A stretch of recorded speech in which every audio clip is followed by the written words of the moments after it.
बाल विकास सेवा योजना प्रकल्पाच्या माध्यमातून वणी तालुक्यात मदतनीस भरती प्रक्रिया 2023-2024 ही राबवण्यात आली। या भरती प्रक्रियेमध्ये 19/6/2023 ते 3/7/2023 पर्यंत अर्ज मागवण्यात आले आणि त्या मागितलेल्या अर्जानुसार 4/8/2023 ला एक प्रतीक्षा यादी प्राथमिक गुणवत्ता यादी यांनी जाहीर केली।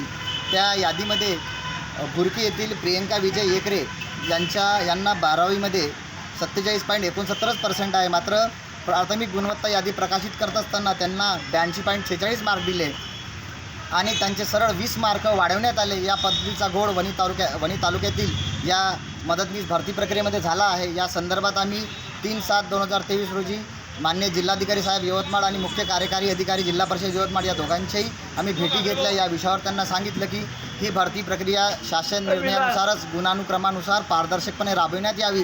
तरी या कार्यालयाच्या माध्यमातून वणी तालुक्यात या बोगस एक प्राथमिक गुणवत्ता यादी जाहीर करण्यात आली। आज आम्ही या कार्यालयात निवेदन देण्यासाठी आलो असता या कार्यालयामध्ये CDPO आपल्याला इथे उपलब्ध नसल्याने आम्ही त्या खुर्चीला हार घालून आज त्यांना आम्ही निवेदन दिलं।